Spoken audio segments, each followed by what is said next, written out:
Buongiorno, Euronics Movies and Games è a Los Angeles all'E3 e abbiamo il piacere di incontrare Jonathan, Creative Director di Watch Dogs 2. So Jonathan, what is Watch Dogs? What kind of game is it?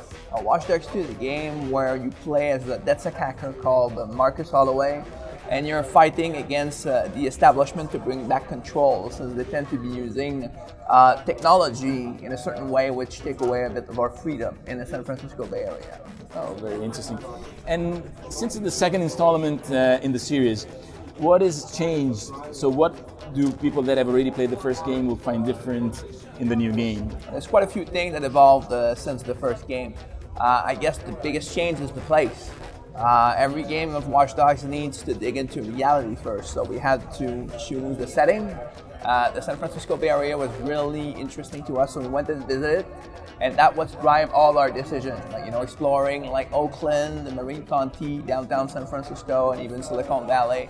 We visited a couple of those big companies like Facebook and Google, and tried to inspire ourselves from the vibe there and listening to their pitch and how they think. Pretty much all of these guys were actors before. They were all like forms of people who think outside the box. So that was drove us to do Watch Dogs 2. So it led to the differences in gameplay.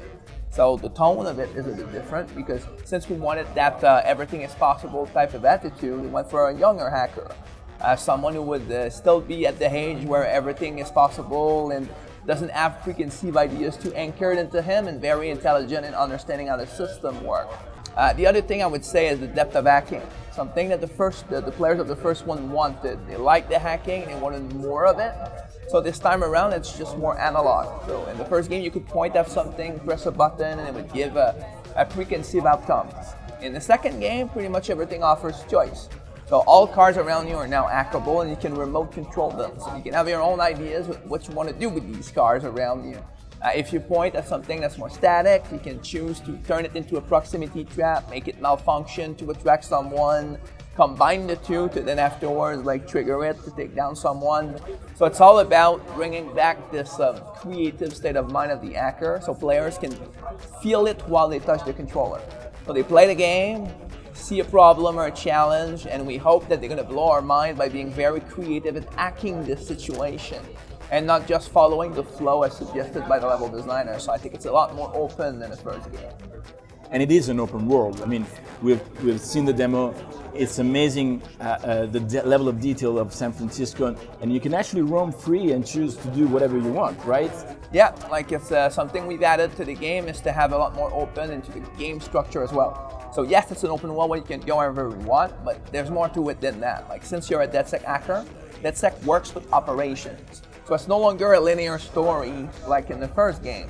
Now it's more about digging into the different perspective of technology in the Bay Area. That gives a lot more contact with the different perspective and the different sophistication of that subject with players. So it helps us convey a lot more ideas. So you could dig into the impact of social media on democracy, which is a big thing in the United States right now.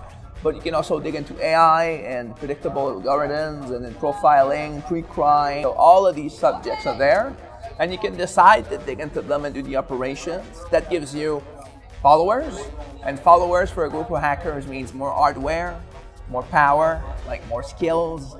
It's kind of like creating your own hive mind if you want, and that's kind of how the progression goes.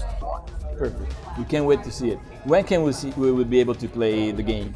Watch Dogs 2 is going to be available on November 15th on PS4, Xbox One, and PC. Perfect. Thank you very much. Thanks to you.